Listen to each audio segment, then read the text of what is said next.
Hello, everyone. As we work through some of these really strange times we're dealing with right now, I thought I'd share this chapter in Revelation. The technology is already out there for us to have a chip embedded into our skin to track us and do commerce. We see terms like New World Order being used by many political leaders. It's gotten to be almost a household term. People are even discredited for using it, even though the world leaders are using terms and similar terms. But I think it's a good time to step back and take a look and remind ourselves what's going to happen, and warn people about what's going to be happening at the end time, so we're not confused by it and we're not duped into taking the mark of the beast, as Revelation refers to. Pay particular attention to where he gets his power, the beast, and I forget what the Revelation calls it, but basically the beast, right-hand man, where they get their power, that they're granted the power. And well, with that, let's get going. Revelation 13. Then I stood on the sand of the sea, and I saw a beast rising up out of the sea, having 7 heads and 10 horns, and on his horns 10 crowns, and on his heads a blasphemous name.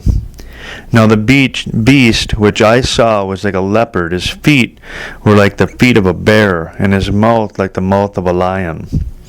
The dragon gave him his power, his throne, and great authority.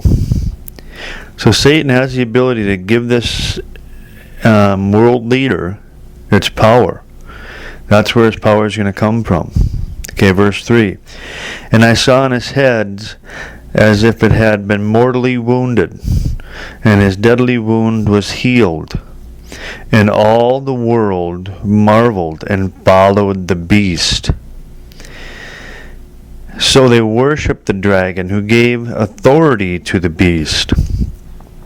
And they worshipped the beast, saying, "Who is like the beast? Who is able to make war with him?"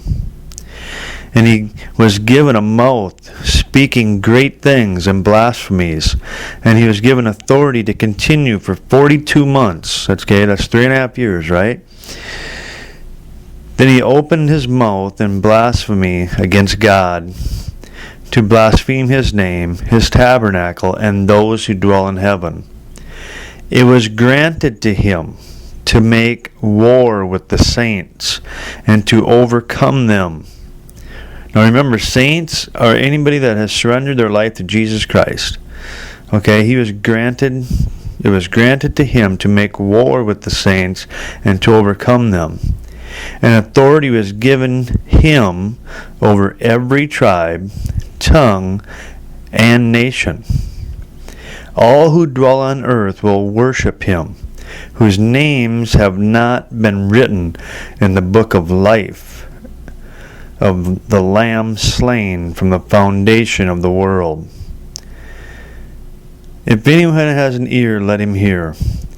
He who leads into captivity shall go into captivity. He who kills with the sword must be killed with the sword. Here is the patience and the faith of the saints. Then I saw another beast coming out of the earth, and he had 2 horns like a lamb and spoke like a dragon. And he exercises all the authority of the first beast in his presence, and causes the earth and those who dwell in it to worship the first beast, whose deadly wound was healed. He performs great signs, so that he even makes fire come down from heaven on the earth in the sight of men. And he deceives those who dwell on the earth by those signs which he was granted to do in the sight of the beast, telling those who dwell on the earth to make an image to the beast who is wounded by the sword and lived. So these great signs and wonders are a mimic of God, and they were given the ability to do this. They're going to be given the ability, so we need to be aware of this and not be deceived. He was granted power to give breath to the image of the beast, that the image of the beast should both speak and cause as many as would not worship the image of the beast to be killed.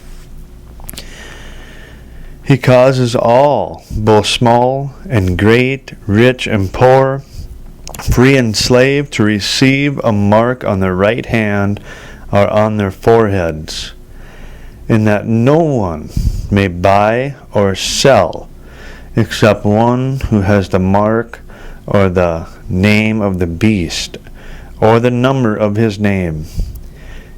Here is wisdom. Let him who has understanding calculate the number of the beast, for as the number of a man, his number is 666.